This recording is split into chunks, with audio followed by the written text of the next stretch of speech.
இந்த வீடியோ கொஞ்சம் பாருங்களேன். பாத்தீங்களா? நீங்க டவுட் படாதீங்க. இதுல என்ன அப்படின்னா, இந்த நாய் வருதுல்ல, நாயை பத்தி பேச வரல. வேற ஒன்று இருக்கு பாருங்க. என்னன்னு தெரியுதா உங்களுக்கு? சுயமரியாதை கட்சி காலில் வந்து விழுவுறாங்க. இதுல என்ன எனக்கு புரியல அப்படின்னா, காலில் விழுவுறதையும் இவர் தடுக்கல. கழுத்துல துண்டு போட வர்றதுக்கு ஏன் இவ்வளவு கோபமா தடுக்கிறாங்கன்னு தெரியலீங்க. காலில் விழுவுறதை தான் தடுத்திருக்கணும். ஏன்னா இது சுயமரியாதை கட்சி இயக்கம். ஆனா இவங்க அதுக்கு நேர் மாறாக ஏன் கழுத்துல துண்டு போட வரதை தடுக்கிறாங்க அப்படின்னு சொல்லி எனக்கு தெரியல. நமக்கு பல கேள்விகள் இருக்கு. திமுக ஆட்சிக்கு வருவதற்கு முன்பாக தூய்மை பணியாளர்களுக்கு நிரந்தர பணி வழங்கப்படும் அப்படின்னு சொல்லியிருந்தாங்க.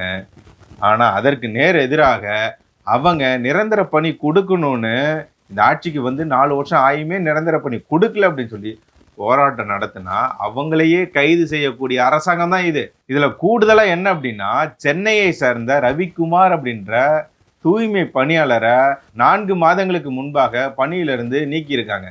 அதனால அவர் வந்து குடும்ப செலவுக்கு காசு இல்லாம, வீட்டு வாடகை கட்ட முடியாம, மன உளைச்சலுக்கு ஆளாகி அவர் வந்து தற்கொலை செய்து கொண்டிருக்கிறார். இந்த ஆட்சியில விவசாயி தற்கொலை பண்ணிக்கிட்டார் அப்படின்றத முன்னாடிலாம் கேள்விப்பட்டுட்டு இருந்தோம். இப்ப தூய்மை பணியாளர்களும் தற்கொலை செய்து கொண்டார் அப்படின்ற செய்தியை புதிதாக இந்த ஆட்சியில நம்ம கேட்க தொடங்கி இருக்கிறோம். இனிமேல் இந்த மாதிரியான செய்திகளை கேட்கக்கூடாது. அதற்கு தமிழக முதல்வர் சீக்கிரமா நடவடிக்கை எடுக்கணும். தூய்மை பணியாளர்களுக்கு இந்த மாதிரியான கொடுமைகள்லாம் ஒரு பக்கம் திமுக அரசாங்கம் செஞ்சுக்கிட்டு இருக்கு.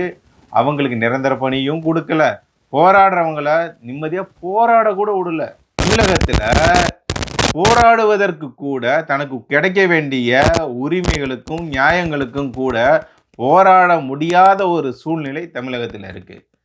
ஏன் செவிலியர்களுக்கு நிரந்தர பணி கொடுக்கணும், சம ஊதியம் கொடுக்கணும் அப்படின்னு சொல்லி பல கோரிக்கைகளை வலியுறுத்தி அவங்க செவிலியர்கள்லாம் போராட்டம் நடத்தினா அவங்களையே கைது செய்து இந்த அரசாங்கம் இதை எங்க போய் சொல்றது?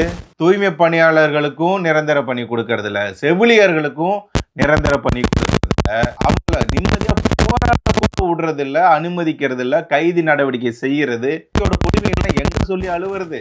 2026 தேர்தல் தான் இதற்கு முடிவாக இருக்க போகுது. இதுல கூடுதலா என்ன அப்படின்னா, இந்த செய்தியை கொஞ்சம் பாருங்களேன். கிட்னி திருட்டு, அதாவது கிட்னி முறைகேடுன்னு சொல்றாங்களா, அதுல மேலும் 5 நபர்கள் வந்து கைது செய்யப்பட்டிருக்கின்றனர். ஆனா முக்கிய எல்லாரும் சொன்ன செய்தியெல்லாம் வெளிவந்த திமுக எம்எல்ஏ, மணச்சநல்லூர் எம்எல்ஏ, அந்த மருத்துவமனையின் உரிமையாளர் கதிரவன் இன்ன வரைக்கும் அவர் மேல எந்த நடவடிக்கையும் இந்த திமுக அரசாங்கம் எடுக்கல, கட்சியிலிருந்து நடவடிக்கை எடுக்கல. எந்த அளவுக்கு இவங்களுக்கு வந்து மக்கள் மேல அக்கறை இருக்கு பாத்தீங்களா? இது வந்து திமுக கிடையாது, இது குமுக, குடும்ப முன்னேற்ற கழகம் அப்படின்னு எல்லாரும் சொல்றது சரியா பொருந்தது இல்லையா? இதுல இன்னும் கூடுதலா ஒரு செய்தி சொல்லிக்கிறேன். இந்த செய்தியை கொஞ்சம் பாருங்களேன். பாத்தீங்களா?